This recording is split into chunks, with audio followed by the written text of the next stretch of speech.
The day I walked into my high school reunion, every head turned. Designer dress, flawless makeup, confidence radiating from every angle. The same people who once called me fat. The same people who laughed at my body, who made me feel like I didn't deserve to exist, were staring now. 10 years ago, in this exact building, I was the kid they wouldn't even sit next to in the cafeteria. This is the story of the boy they condemned becoming the woman they can't stop talking about. A story of transformation, of survival, and of the sweet, complicated truth about revenge. But more than anything, this is the story of how I learned that living authentically is the greatest act of defiance. And what I didn't know then was that one day, they'd be asking me how I did it. Before we dive in, please take a moment to subscribe. And if these stories resonate with you and you'd like to support the channel, you'll find my Buy Me a Coffee link on the About page. It's a simple way to show appreciation and help keep the Gender Diary growing. No pressure. Your presence here already means so much. Let me take you back to where it all began. Growing up, I always felt wrong in my own skin. Not just uncomfortable, fundamentally, deeply wrong. Like I was wearing a costume that didn't fit, playing a role I never auditioned for. I couldn't explain it then, I didn't have the words. All I knew was that when I looked in the mirror, the person staring back at me felt like a stranger. Middle school. I gained weight. Not a lot by adult standards, but enough that kids noticed. And kids that age, they're ruthless. They sense vulnerability like sharks smell blood in the water. The names started coming daily. Fat boy. Gross. The ugly kid. Sometimes they'd moo at me in the hallways. Sometimes they'd make jokes about needing to widen the doorways when I walked by. I learned to keep my head down, to take the long way to class to avoid certain groups, to time my bathroom breaks so I wouldn't run into them. But beneath all the body shaming, beneath all the bullying about my weight, there was something else. Something deeper. Something I couldn't name and was terrified to explore. I started having these thoughts. Intrusive at first, then constant. Thoughts about what it would be like to be a girl. Not in a sexual way, but in a deep existential way. What would it feel like to wear a dress? To be beautiful? To be called her? Then it all started when I tried on my mom's clothes once.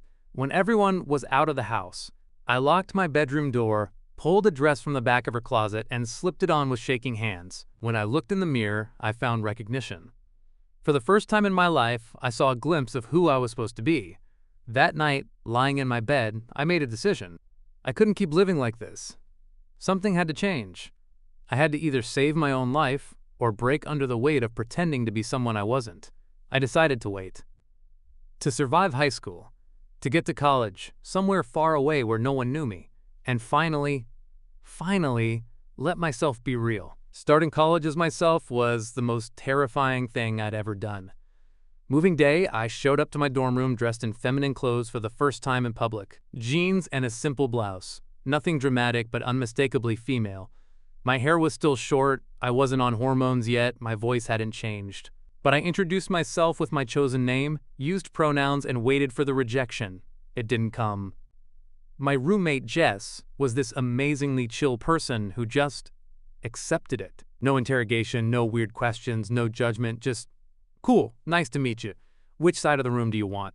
That casual acceptance, after years of fear and hiding, I had a real friend. Someone who saw me as myself from day one. Those first few weeks of college were surreal. I was living as myself, but I wasn't out to my family yet. Every phone call home required switching back into my old voice, using my dead name, pretending I was still the person they thought they knew. It was exhausting. But it was also necessary. I wasn't ready for that confrontation yet. I needed to get stable first. I started going to therapy through the University Health Center. My therapist, Dr. Chen, specialized in gender identity. After 3 months of sessions, Dr. Chen gave me a letter for hormone replacement therapy. I took it to a clinic, shaking, convinced they'd turn me away or tell me I was making a mistake. But they didn't. They explained the process, the effects, the timeline, the risks. They asked if I was sure. I'd never been sure of anything in my life. The day I took my first dose of estrogen, I sat in my dorm room alone, holding the pill in my hand for a full 10 minutes before swallowing it. This was it. This was the beginning of the physical changes, the irreversible step, the point of no return. Transition became my second full-time job. Therapy appointments, hormone changes, learning how to eat, move, and care for my body without punishment, makeup practice late at night, voice training sessions that left my throat sore and my confidence bruised. Every evening was devoted to becoming myself. The changes were slow and often invisible to everyone else, but not to me. Each small shift felt like proof that I was finally moving forward instead of just surviving. 18 months into my transition, I was a different person. Physically, yes. But more importantly, I was becoming comfortable in my own skin for the first time in my life. I had friends, I had a support system, I had hope. Then I got a Facebook message that made my blood run cold. The message was from someone I barely remembered from high school. Amanda, one of those people who existed in the background, never mean but never friendly either. She was organizing our 10-year high school reunion, but here's the thing, she didn't know about my transition. No one from high school did. I'd scrubbed my old social media, started fresh accounts, never looked back, so the invitation was addressed to my dead name. Seeing it in writing, in an email notification, felt like being punched in the stomach. "Hey," the message began, cheerfully oblivious. "Can you believe it's been 10 years? We're planning a reunion and would love to see you there. It'll be great to catch up and see what everyone's been up to." I stared at that message for 3 days before responding. Part of me wanted to delete it, block Amanda, pretend I never saw it. Another part of me was curious. What would they think? Would they even recognize me? And beneath that curiosity was something darker, the temptation of revenge. I could show up looking amazing and shove my transformation in their faces. I could watch them realize that the person they'd tormented was now successful, beautiful, living authentically. I could make them feel small the way they'd made me feel small. But was that healthy? Was that healing? Or was I just looking for validation from people whose opinions shouldn't matter anymore? I realized something. I wanted to go back and face them not as a victim, but as myself. I wanted to close that chapter of my life on my own terms. I wanted to walk into that building where I'd suffered so much and walk out knowing I'd survived. So I responded to Amanda, but I didn't explain about my transition. I just RSVP'd yes and let her assume I was still the person she remembered. The preparation phase was intense. I wanted to look perfect, not for them, not to prove anything, but for myself. I went shopping for the perfect dress. After trying on what felt like 100 options, I found it. It was a floor-length black satin evening gown with a dramatic one-shoulder asymmetrical design. The fabric draped across the bodice, sculpting my waist and hips, flowing into a long skirt with a subtle train. One shoulder had this structured fold that added architectural elegance, while the opposite side featured sheer nude fabric intricately embroidered with delicate gold beadwork and crystals extending down the arm. When I tried it on, the stylist gasped. "You look like you're going to the Oscars," she said. "Perfect. That was exactly the vibe I wanted." I booked hair and makeup appointments for the day of the reunion. We practiced the look ahead of time. An elegant updo with soft tendrils framing my face, glamorous makeup with sculpted brows, warm eyeshadow, defined liner, glowing skin, and a classic red lip. Long crystal drop earrings to complete the look. My friends helped me prepare emotionally too. Jess, who'd been with me from the start, helped me practice what I'd say when people recognized me, or didn't. My other friends ran through scenarios with me, helped me plan responses, reminded me that I didn't owe anyone explanations or justifications. The flight back to my hometown was brutal. Every mile closer, my anxiety spiked higher. I had panic attacks in the airport bathroom. On the plane, I couldn't eat, couldn't focus on my book, couldn't do anything but obsess over every possible way the night could go wrong. The night before the reunion, I sat in my hotel room, dress hanging on the closet door, makeup laid out on the bathroom counter, and I almost didn't go. I almost packed everything up, changed my flight, and went home. What was I trying to prove? That I was better than them? That they'd been wrong about me? That I'd won? But won what, exactly? Their approval? Their regret? What did any of that matter? Then I reminded myself why I'd decided to go in the first place. Reminded me that this was about closure, not validation. Reminded me that I was strong enough to face this. So the next evening, I got ready. Hair, makeup, dress, jewelry. I looked in the mirror and barely recognized the scared kid who used to hide in bathroom stalls. The woman looking back at me was confident, beautiful, powerful. She was everything they'd told me I could never be. I got in the car, Drove to the venue, sat in the parking lot for 15 minutes, hands gripping the steering wheel, breathing exercises to calm my racing heart. Then I got out, smoothed down my dress, took a deep breath, and walked inside. The venue was a hotel ballroom, decorated with our school colors and photos from a decade ago. The photos were surreal, seeing my old face, my old self, every group shot, trying to smile, trying to blend in. I walked into the main room and everything slowed down. Heads turned. Conversations paused. People stared. At first, no one recognized me.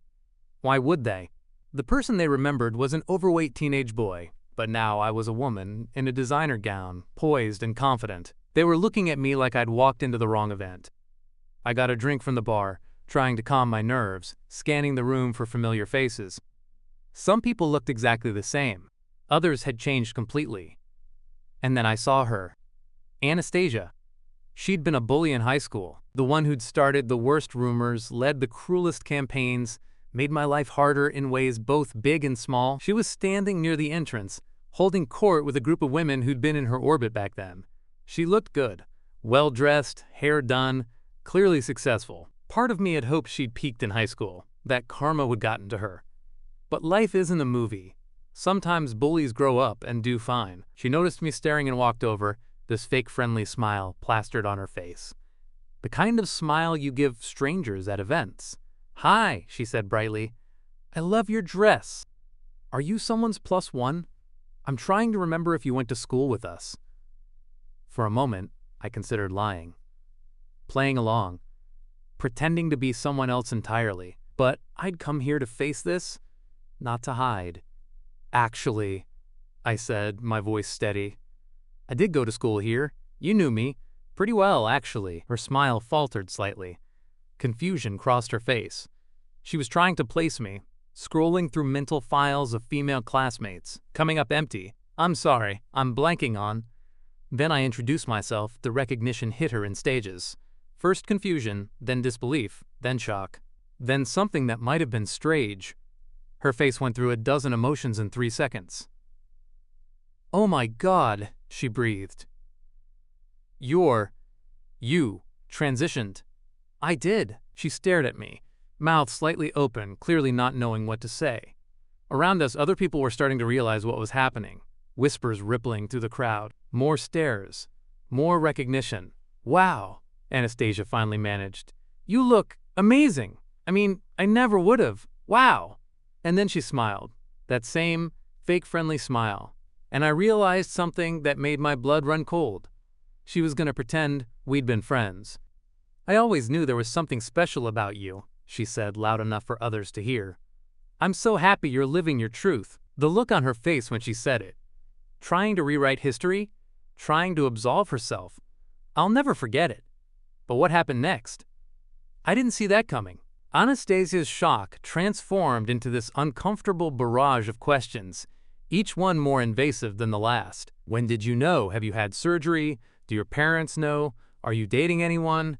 All delivered with curiosity that was really just thinly veiled disbelief. I kept my answer short, polite, giving her nothing. But she wouldn't stop. She kept circling, like she was trying to find the angle that would let her make sense of this, that would let her maintain the story where she was never a mean person. Others' colleagues started approaching too. Suddenly, everyone wanted to talk to me, take photos with me, be seen with me. As they smiled and posed for photos, I realized something uncomfortable. They hadn't learned empathy. They'd learned aesthetics. People who'd made my life hell were now treating me like a celebrity who'd returned to her hometown.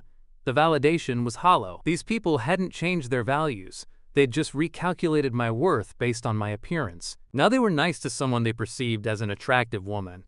But either way, they were judging me purely on how I looked. I smiled through it, took the photos they wanted, answered their questions with grace I didn't feel. But inside, I played along. Then my phone buzzed. And buzzed again. And again. I pulled it out to check, and my eyes widened at what I was seeing. Someone had posted photos from the reunion on social media. Multiple people, actually. And they were spreading. Fast. The images showed me in my gown, looking confident and beautiful, alongside photos from the old yearbooks. The contrast was striking. The captions told the story, "You won't believe this transformation." Within hours, the post had been shared thousands of times. My transformation story was going viral. There were other messages too. From former classmates trying to reconnect, from people who'd never spoken to me in high school suddenly wanting to be friends, from Anastasia's friends sending requests to follow my social media. And then there was Anastasia herself. She sent me a friend request on every platform, followed it up with a long message that I could see the preview of in my notifications. Because here's what I realized. Sitting in my hotel room that night, scrolling through thousands of responses to my story, the reunion didn't give me closure. I'd already had it. Somewhere between starting my transition and showing up at that venue, I'd already closed the chapter on high school. I'd already moved on. I'd built a new life, a new identity, a new understanding of my worth that had nothing to do with those people or their opinions. The reunion was just confirmation of what I already knew. I'd survived. I'd thrived. And their validation, or lack thereof, was irrelevant to my journey. Anastasia kept trying to slide into my DMs, asking for my secrets, my workouts, my skincare, my diet. I never replied, not out of spite, but because she still thought the story was about transformation. And I was finally done explaining myself to people who never listened in the first place. I started sharing my story more publicly, not for revenge, not for validation, but because I kept getting messages from young people who needed to hear it. I built a chosen family, friends who loved me unconditionally, a community that celebrated authenticity over appearance, people who'd known me at various stages of my journey and valued every version. These relationships, built on genuine connection rather than social currency, meant more than anything my high school bullies could offer now. So yes, I was body shamed. Yes, there were moments I didn't think I'd survive. Yes, I ate lunch in bathroom stalls and cried myself to sleep and wondered if life would ever get better. But here's what they don't tell you about transformation. It's not about proving anything to the people who hurt you. It's about proving to yourself that you're worth fighting for. Those people at my reunion, some were genuinely happy for me. Some were jealous, uncomfortable, unsure how to reconcile who I'd become with their memory of who I was. And some, like Anastasia, were just trying to rewrite history to make themselves look better. I didn't win because I'm prettier now, though that's what they think. I didn't win because I lost weight or learned to do my makeup or found the perfect dress. Those things are just surface changes, visible markers of a much deeper transformation. I won because I chose authenticity over acceptance. I chose my truth over their comfort. I chose myself, even when that choice was terrifying, even when it meant losing so much, even when it would have been easier to keep pretending. And to anyone watching this who's being body shamed, who's struggling with their identity, who feels like they'll never escape the people who make them feel small, you will. Not by becoming what they want, but by becoming who you are, the body they shamed. It was never the problem. Their inability to see your humanity was. Their need to tear others down to feel better about themselves was. Their cruelty was. But you are never the problem. Every hard moment in that journey, every fear I faced, every risk I took, every person who rejected me along the way, it was all worth it. Because I get to live as myself now, fully, authentically, unapologetically myself. And that's the best revenge of all. Living so authentically that their opinions become irrelevant. They wanted me to stay small, to stay hidden, to accept their judgment as truth. Instead, I became the woman they can't stop talking about. Not because I needed their approval, but because I stopped needing it at all. That's freedom, that's victory, that's transformation. What's your transformation story? Share in the comments below. And remember, you're worth fighting for. The end. The Gender Diary exists to light that path with shared stories. Whether you found connection in this narrative, you're on your own journey of gender exploration, or you're here seeking understanding, your subscription fuels our mission. Every subscriber empowers us to keep illuminating these authentic experiences for our community. Kindly drop a comment below. Your voice adds to the tapestry of experiences that makes this space meaningful. Until our next story unfolds.